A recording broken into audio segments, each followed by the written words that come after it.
I'd love to recognize the gentleman from Tennessee, Mr. Kustoff. Thank you, Mr. Chairman. Thank you also to the ranking member. Thank you, Chairman Smith, for convening today's hearing. Thank you also to the witnesses. I know that you had made diligent efforts to warn Congress early on about the potential for fraud in the CARES program, and unfortunately, we have not had these hearings until now to examine the extent of the unemployment fraud, but we're committed to doing these examinations. I do want to ask, if I can, there was, relating to Mr. Horowitz's testimony just a moment ago, Mr. Chairman, I would like to submit for the record the very first alert on the pandemic unemployment fraud issue that was issued by the United States Secret Service that I believe Mr. Horowitz just referenced. It's dated May the 14th of 2020. Without objection. Thank you, Mr. Chairman. The alert is titled Massive Fraud Against State Unemployment Insurance Programs, and it was directed to financial institutions across the country. And to what Mr. Horowitz just said, it warned them of a well-organized Nigerian fraud ring that was exploiting the COVID-19 crisis to commit large-scale fraud against state unemployment insurance programs. The alert indicated rather, that banks at all levels were being targeted, and that the fraud ring possessed a substantial database of personally identifiable information of first responders, government personnel, and school employees. Mr. Horowitz, back to you for a moment. I think you testified a week ago before the House Oversight Committee. That's correct.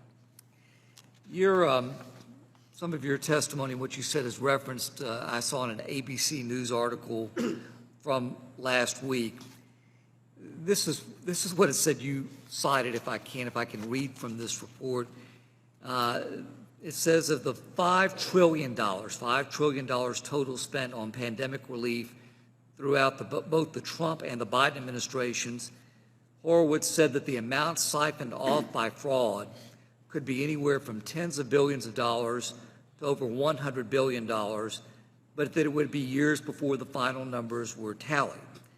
The issue, Horowitz said, was that the trillion-dollar programs had to get off the ground quickly to prevent potential economic collapse, but they lacked key fraud protections, including verification systems and information sharing with other agencies to match up Social Security numbers with people's names and birth dates. So I guess my first question is that fairly accurately reflects what you testified to last week. It does. You testified that the fraud could be over $100 billion. We've heard a lot of numbers testified to today. In fact, it could greatly exceed $100 billion, right? I don't know. It could. All right. I'm a former United States Attorney. Mr. Fitzpatrick is a former FBI agent. Mr. LaHood is a former Assistant U.S. Attorney. I think everybody here, hopefully on both sides, is concerned about the amount of fraud. When do we know that number? When will we know that number? I think it's going to be years to get a more precise number, exactly for the reasons you just read, which is, and as you know, having been a federal prosecutor and for anybody who's been in law enforcement, to find the overseas fraud is particularly challenging. Yeah. You need to go through, you need the help of other countries to find the money, because it probably isn't in the United States anymore. It's probably somewhere overseas.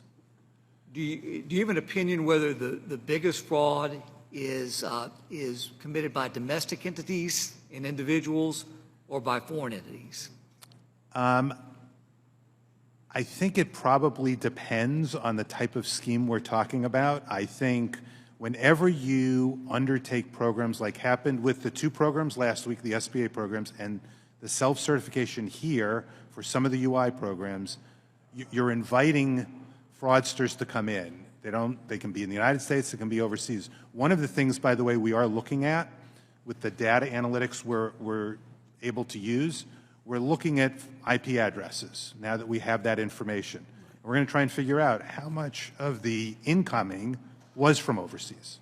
If I can briefly, two more questions. Again, you cited the problems with the system. Essentially, the systems don't talk to each other. Couldn't match up the Social Security numbers with people's names and birth dates. If we had another incident today like the pandemic that called for whatever relief. Are those safeguards in place today? So the good news is things are improving. The bad news is we're not there yet. And credit to many of the state workforce agencies that have come together to try and build identity verification systems and share information across their agencies. Because for unemployment insurance, at least, we're dealing with 54 different entities managed at the local level, and they need to work together better. There are efforts underway. There's a lot more that needs to be done to get there. Thank you, Mr. Chairman. If I can just briefly, in your written report, you talk about the practice working collaboratively with the Department of Justice, with the National Credit Union Administration, other law enforcement agencies. You cite in your report that the data collection effort identified about $8.75 million that may be subject to recovery. I applaud that, but it's kind of a drop in the bucket.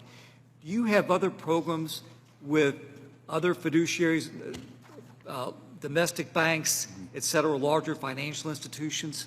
That's what we're working with, and we're working with the Secret Service and other law enforcement that have been engaged with the financial institutions. As you know, people think of the Secret Service primarily as protecting the president and other dignitaries, but they actually have a major role in dealing with counterfeiting and other financial institution fraud. So they've got a lot of relationships. We're trying to leverage off of those in our work. Thank you, sir. I yield back. Thank you.